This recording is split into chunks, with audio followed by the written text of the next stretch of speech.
Madame la députée, bonjour. Bonjour. Merci de nous rendre visite dans les locaux de SOS Éducation. Alors, pour vous présenter en quelques mots, vous êtes donc député maire de Morteau, mais vous êtes aussi délégué du Parti Les Républicains à l'éducation et vous êtes par ailleurs professeur de lettres classiques, je crois. Donc vous avez une expérience politique, mais aussi une expérience de terrain des questions éducatives. La première question que je voulais vous poser concerne un clip qui tourne beaucoup en ce moment, qui est un clip qui a été diffusé par, je crois, le Conseil de la Société Civile à l'éducation auprès de François Fillon, clip dans lequel on voit de manière assez amusante, on mettra le lien en bas de cette vidéo, François Fillon mettre en cause le bilan de la gauche en matière éducative. Il pointe notamment le désastre en matière de maîtrise des fondamentaux, pour la langue française, mais aussi pour les mathématiques. Il rappelle le classement Teams qui est sorti en fin d'année dernière et qui plaçait la France en queue de classement pour les pays de l'OCDE.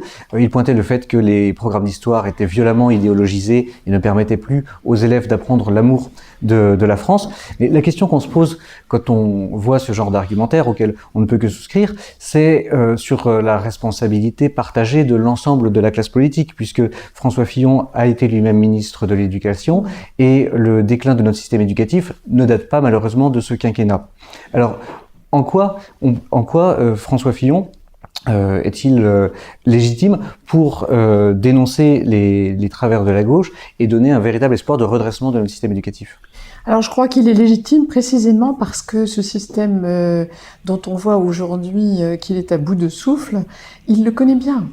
Il le connaît bien pour avoir été ministre de l'Éducation nationale, il le connaît bien parce qu'il a été Premier ministre, il le connaît bien parce qu'en tant que parlementaire, tout comme moi, dans l'opposition, nous avons vu à quel point ce quinquennat a été calamiteux en matière scolaire. Et je voudrais dire que si la droite n'est pas exempte de reproches, tout de même, la gauche a mis fin à un certain nombre de dispositifs qui auraient été très utiles. Je pense en particulier à la loi contre l'absentéisme scolaire ou à des dispositifs comme les internats d'excellence ou encore à des formules qui avaient fait leurs preuves et montré leur utilité comme les classes bilingues ou les sections européennes que la gauche a abrogées à peine arrivée. Et donc, là où je pense que nous aurions pu aller plus loin, mais peut-être fallait-il que nous arrivions au bout d'un système qui aujourd'hui est épuisé, c'est dans finalement la mise en cause de ce que François Fillon a appelé les pédagogistes prétentieux. Je pense qu'on les a laissés sévir trop longtemps dans le système et on voit bien aujourd'hui tout le mal qu'ils ont fait à l'éducation nationale. Et sans doute aurions-nous dû être plus vigilants dans le passé pour limiter leur pouvoir de nuisance. Très bien. Alors, quelles sont les priorités que le programme de François Fillon comporte en matière éducative pour pouvoir redresser le système scolaire ? Alors, tout d'abord, nous voulons réconcilier notre école avec la notion d'excellence. Je crois que cette notion d'excellence, d'élitisme républicain, l'idée que chaque élève peut être amené au meilleur de lui-même, quelles que soient ses capacités, c'est une idée qui doit être la colonne vertébrale de l'action que nous voulons conduire. C'est une chose qu'on a beaucoup reproché au quinquennat de François Hollande et à ses 3 ministres successifs qui, en la matière, ont développé la même méfiance à l'égard de l'excellence. On leur a souvent reproché en leur disant qu'ils avaient laissé prospérer une forme de nivellement par le bas, c'est-à-dire que tout ce qui était porteur de l'amélioration, de la recherche de l'excellence, de la réconciliation avec la notion d'élitisme a été systématiquement traqué dans les politiques publiques qui ont été mises en œuvre. Ça, c'est la première chose. La deuxième chose, qui sera là aussi, je dirais, la priorité des priorités, c'est vraiment le combat que nous voulons mener, c'est la restauration de la maîtrise des savoirs fondamentaux. Alors, tout le monde s'en préoccupe, mais encore faut-il que ça se traduise en matière de politique publique.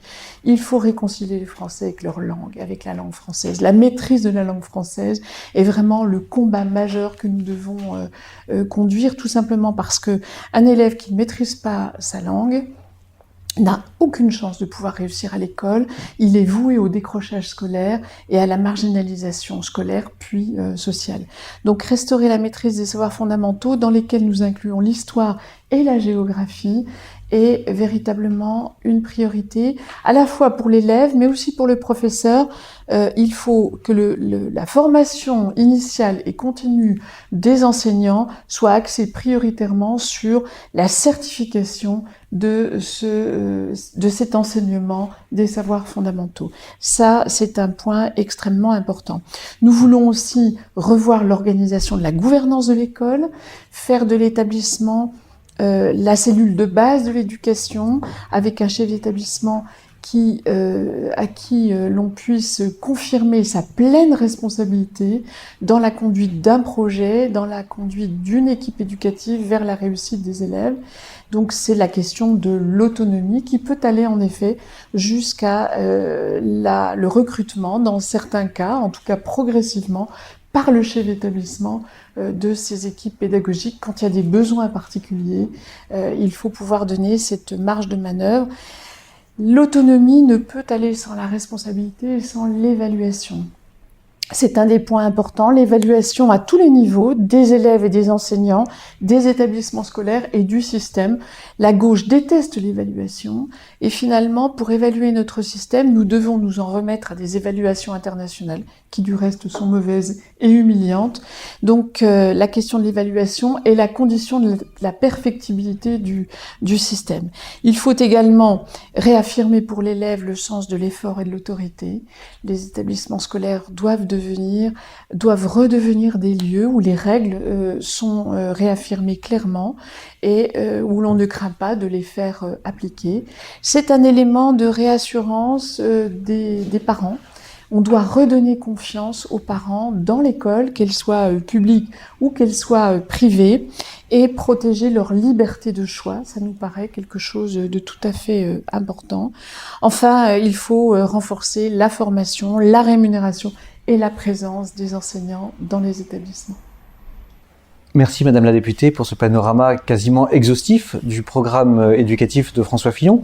Je voudrais maintenant qu'on se projette plus dans un horizon peut-être philosophique par rapport au grand discours justement que François Fillon a tenu sur les finalités de l'éducation et sur la conception qu'il avait de la transmission. On pourrait écouter quelques mots qu'il a prononcés lors de son discours de Strasbourg. Depuis le début de cette campagne, je suis le seul à dire combien il est urgent de parler de transmission, d'histoire, de patrimoine, de culture. Parce que qu'est-ce qu'une nation, avant toute chose, si ça n'est l'incarnation d'une transmission? La transmission, c'est un fil d'or qui court de génération en génération. La transmission, c'est passer le flambeau de main en main et préserver notre humanité de l'obscurantisme. Quand une société se dit à quoi bon transmettre, c'est le signe qu'elle se résout à sa fin.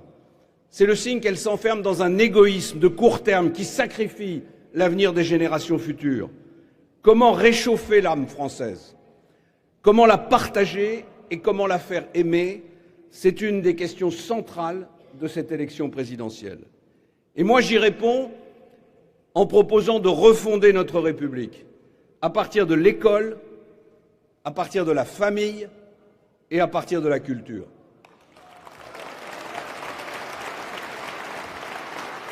Voilà. Alors, je voudrais vous poser cette question. Quel sens cela a-t-il, Madame la députée, au XXIe siècle, alors que certains candidats assument désormais un projet, y compris dans sa dimension éducative, qui est un projet post-national, post-historique. Quel sens cela a-t-il encore de parler de conservation et de transmission? La question de la transmission est pour nous un point majeur. Le professeur est là pour transmettre un savoir. Je pense d'ailleurs que dans le socle de connaissances et de compétences et de culture, on a sans doute déséquilibré l'attention portée aux compétences au détriment des connaissances. La transmission des savoirs est quelque chose de majeur. Mais cette question de la transmission, elle interroge plus largement le sens que nous donnons à la transmission d'une histoire. la transmission de l'histoire, qui pour nous est un point majeur. L'école est là pour transmettre un héritage commun, et l'histoire est le plus commun de nos héritages. Il faut restaurer l'importance de l'enseignement de l'histoire, bien connaître l'histoire de son pays, sans en ignorer les heures sombres, mais sans négliger pour autant ces pages glorieuses, dans une approche chronologique, est pour nous un point majeur. Les individus, les élèves ne sont pas hors sol ni extemporanés, on s'inscrit dans un territoire, d'où l'importance de la connaissance de la géographie, et on s'inscrit dans une histoire, d'où l'importance de la connaissance de l'histoire de son pays, quelle que soit son origine, quel que soit son parcours familial. L'histoire du pays où l'on vit, qui est devenu son pays, doit être mieux connue. Aujourd'hui, il y a trop de forces qui divisent la communauté nationale, et il nous semble que connaître l'histoire de son pays dans un récit national incarné est utile pour la constitution citoyenne de nos élèves. Alors cette question du récit, je voudrais y revenir parce que très souvent, le propos de François Fillon a fait l'objet de contresens, au sens où on l'accusait de vouloir romancer l'histoire. Il ne s'agit pas de romancer l'histoire. Le récit national n'est pas le roman national. Le récit national, c'est pouvoir donner aussi aux élèves à comprendre comment l'histoire, elle peut s'incarner.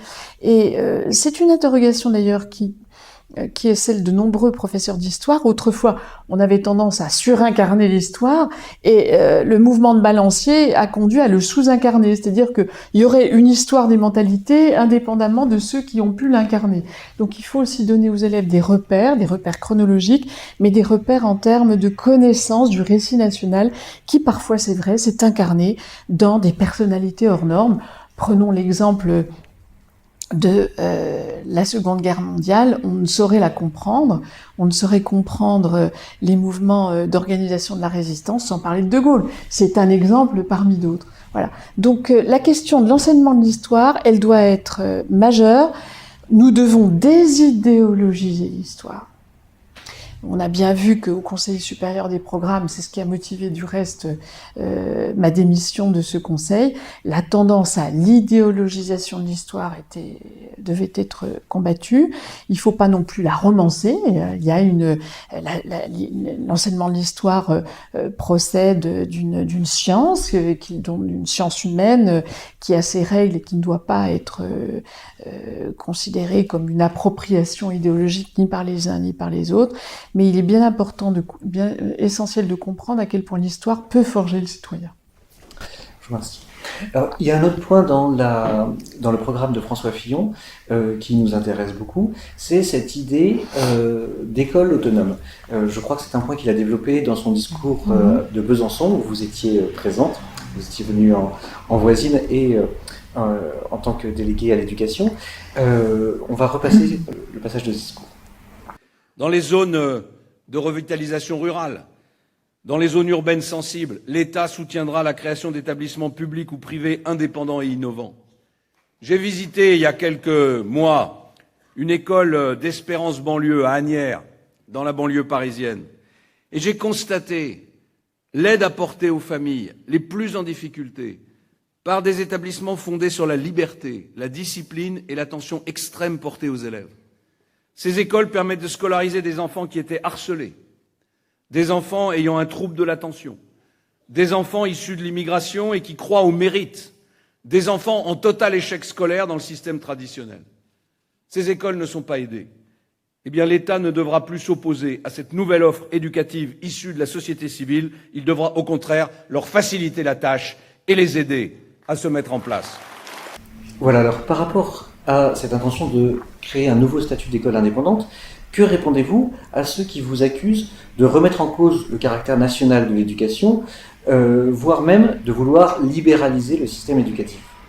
C'est un faux procès, car telle n'est pas notre intention, évidemment. L'éducation va conserver son caractère national par les programmes, par les diplômes, par une partie de la gouvernance, donc il est totalement injustifié de porter de telles accusations, mais on voit bien que nos adversaires cherchent à caricaturer notre point de vue sur une question qui est assez sensible, en effet, et sur laquelle il convient que nous puissions nous expliquer très précisément. Aujourd'hui, il y a un principe constitutionnel qui est celui de la liberté de choix des parents. Donc cette liberté de choix que Najat Vallaud-Belkacem a cherché à réduire et qu'elle a, sur ce point, elle en a été empêchée par le Conseil constitutionnel à la suite du recours que nous avons fait. Nous voulons la garantir. Donc le choix des parents, c'est l'école publique, c'est l'école privée sous contrat, c'est l'école privée hors contrat et c'est l'enseignement à domicile. Donc ce panel doit demeurer puisque c'est un principe constitutionnel. Nous avons vu progressivement émerger ces dernières années un certain nombre d'initiatives en matière d'école privée hors contrat. Certaines sont dangereuses, je pense aux écoles fondamentalistes qui développent un enseignement radicalisé. Celles-là doivent évidemment être sévèrement empêchées, parce qu'il en va de l'intérêt de l'enfant, mais il y a des expérimentations qui sont conduites aujourd'hui dans des territoires qui ont des besoins sociaux et éducatifs particuliers. Je pense à des banlieues en difficulté, je pense à des territoires ruraux éloignés et qui peuvent bénéficier d'expériences comme celle-là. Je pense aux écoles Espérance banlieue, mais il y en aura sans doute d'autres.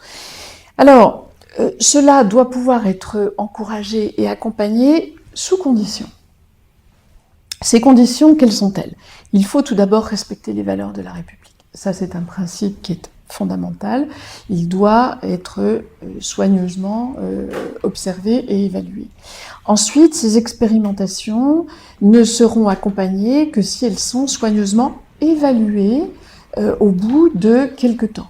Et si elles sont utiles aux enfants, utiles à leur famille, utiles au territoire où elles sont implantées, quelle est la raison morale qui empêcherait que la force publique y apporte de l'intérêt et éventuellement un soutien? En tout cas, je pense que on ne peut pas s'interdire de regarder ce qui marche bien et qui est utile aux enfants et à leur famille, à leur territoire. Donc voilà, ce sont des expériences qui se développent dans d'autres pays européens, qui n'ont pas porté préjudice à l'école publique. Il y a une éducation nationale publique qui est forte, qui scolarise l'immense majorité des élèves. Celle-là n'est pas remise en cause par l'intérêt que nous porterions à des expérimentations qui sont conduites ici ou là, encore une fois dans des domaines et dans des endroits où il y a des besoins particuliers. Alors une question maintenant sur les professeurs. François Fillon répond largement à une demande du corps professoral qui est une demande d'autorité, une demande de retour au disciplinaire, au double sens de la discipline comme matière et de la discipline du point de vue de la vie scolaire.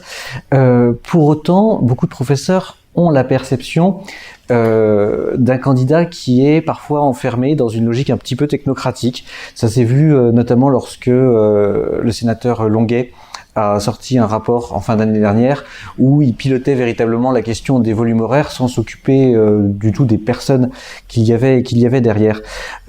Qu'est-ce qu'on pourrait, comment est-ce que vous abordez cette question des professeurs, de la dignité de leur métier, de la nécessaire restauration de leur prestige et de l'attractivité à redresser des carrières de l'enseignement? Cette question est majeure parce que nous considérons que pour la réussite de l'élève, c'est le professeur qui est au cœur du système.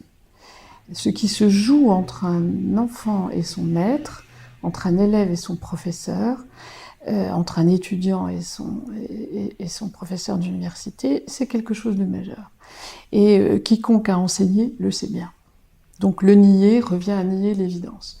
Donc l'importance que nous accordons au corps enseignant, elle est un fait, elle est une nécessité, et c'est une profession qui souffre beaucoup aujourd'hui, qui est très chahutée par l'évolution du temps, son autorité est remise en cause, dans sa formation on lui demande de parler le moins possible, en classe il se trouve en butte à l'incivilité parfois des élèves. Avec sa hiérarchie, il est souvent l'objet d'un lâchage, hein, il est insuffisamment soutenu, il n'est pas suffisamment rémunéré et il fait l'objet d'une mésestime grandissante de la part du corps social. Dès lors, comment s'étonner que le métier attire moins ? C'est d'ailleurs un danger majeur. Le fait que l'on ait des difficultés de recruter traduit vraiment l'état de difficulté dans lequel se trouve le corps enseignant. Donc c'est une question essentielle. Il faut redonner de la dignité au métier et reconsidérer ce métier tellement important pour notre nation, pour notre pays. Il n'y a pas de grande nation sans grand système éducatif. Bon. Donc, pour la réussite de nos enfants, il faut un professeur bien formé, bien instruit, bien formé, bien rémunéré, bien soutenu. Et il y a là un processus que nous devons inverser par rapport à la situation actuelle, mais qui prendra du temps. Il ne faut pas se faire d'illusions. Les choses ne se décréteront pas du jour au lendemain. Donc, François Fillon a sur ce point des propositions assez précises sur la formation des enseignants, qui doit se concentrer sur ce qui est important, sur la rémunération des enseignants, qui doit comporter une part de rémunération au mérite, sur la gouvernance et la gestion des ressources humaines. Il faut pouvoir valoriser les enseignants qui vont dans des établissements qui sont jugés difficiles. Il faut sans doute mettre mieux en adéquation le recrutement sur certains postes, hein.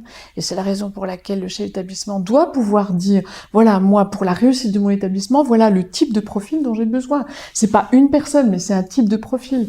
Donc, tout ça interroge la gestion des ressources humaines, qui est un angle mort de l'éducation nationale depuis trop longtemps. Et pour ça, il faut redonner de la proximité. Et en matière, par exemple, d'enseignement professionnel, c'est ce qui motive la dévolution de l'enseignement professionnel aux régions. Nous faisons le pari que la gestion dans la proximité de l'enseignement professionnel améliorera sa performance. Alors, parmi les différents programmes éducatifs qui sont sur la table, on pourrait en distinguer finalement trois types, du moins chez les principaux candidats. Il y a des candidats comme Jean-Luc Mélenchon et Benoît Hamon qui ont un prisme uniquement focalisé sur l'augmentation des moyens. Il y a des candidats comme Nicolas Dupont-Aignan que nous avons reçu ou Marine Le Pen qui misent sur une sorte de recentralisation extrême du système éducatif pour pouvoir le faire marcher au pas, si je caricature. Et puis il y a deux candidats, Emmanuel Macron et François Fillon, qui proposent d'introduire une certaine flexibilité dans le système éducatif pour pouvoir lui redonner de l'efficacité. Qu'est-ce qui distingue le programme de François Fillon de celui d'Emmanuel Macron à votre sens ?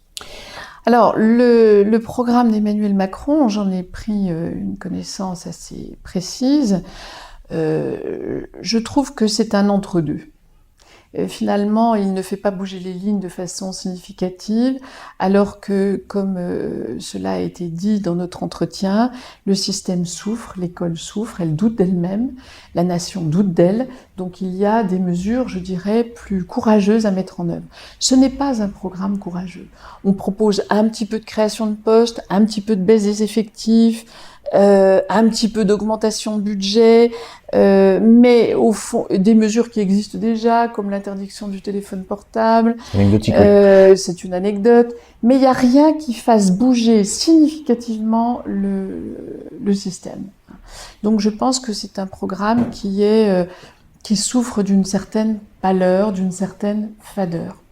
Madame la députée, on parle évidemment en cas de victoire de François Fillon à la présidentielle de plusieurs figures de ministrables, parmi lesquelles vous êtes. Si vous deviez être ministre de l'Éducation en mai prochain, qu'est-ce qui changerait concrètement dans la vie de l'école à la rentrée 2017 ? Alors je pense que celui ou celle qui sera en responsabilité de ce magnifique ministère devra s'attacher à prendre quelques premières décisions tout à fait symboliques. D'abord, je pense qu'il faut s'adresser aux enseignants. en fixant un nouveau cap aux professeurs sur la question essentielle des savoirs fondamentaux. Et je pense que là, il faudra resserrer les programmes scolaires, la formation des enseignants sur cette question. Il faut remettre en selle ce qui marchait bien, ce qui était utile.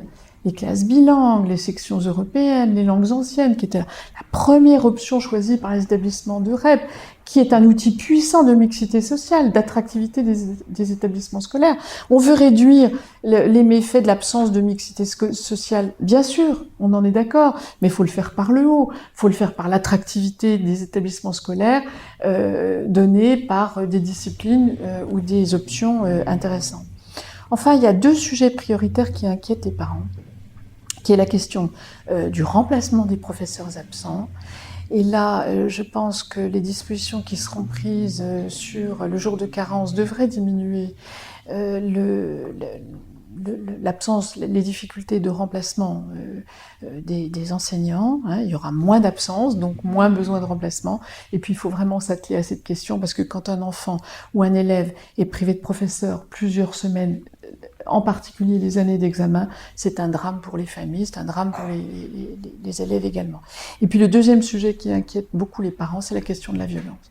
Donc sur ce point, nous voulons très vite donner des signes importants, réinstaurer l'autorité, lutter contre les comportements qui sont violents ou qui sont la marque d'incivilité. Il faut absolument mener un combat sans relâche contre ce type de comportement qui inquiète beaucoup les parents, qui font fuir de l'école publique les élèves et les familles.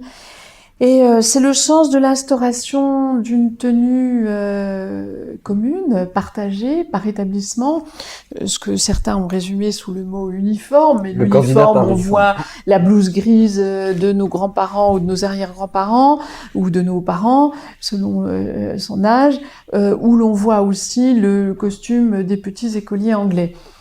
L'idée, c'est que chaque établissement va pouvoir se choisir une tenue commune qui va à la fois développer un sentiment d'appartenance à l'établissement, voire un sentiment de fierté, et puis aussi le mot tenue est peut-être à prendre au sens figuré du terme, c'est-à-dire une certaine façon de se tenir, de façon à ce que les chefs d'établissement ne soient pas obligés d'arbitrer sur des longueurs de jupe ou des déchirures de jeans. Vous voyez, aujourd'hui, on en est quand même là dans certains établissements. Et donc, l'instauration de cette tenue est quelque chose qui peut être utile. Et puis, ça évitera aussi peut-être la tyrannie des marques, et l'objet parfois d'agressions entre les élèves eux-mêmes qui se moquent de telle ou telle tenue. On partage une même tenue, on est à égalité les uns des autres. Une dernière question, Madame la députée. Quel est votre plus beau souvenir d'école ? Alors, comme enseignante, mon plus beau souvenir d'école a été évidemment dans ma relation avec les élèves. C'est une classe de première littéraire particulièrement chaleureuse, attentive, réceptive, et qui m'avait fait une séance de fin d'année scolaire particulièrement émouvante pour moi, où ils avaient exprimé leur plaisir d'avoir été avec moi en cours pendant une année. Un souvenir plus émouvant encore a été le propos d'une de mes élèves. Nous étions en première, donc au programme il y avait les Confessions de Rousseau.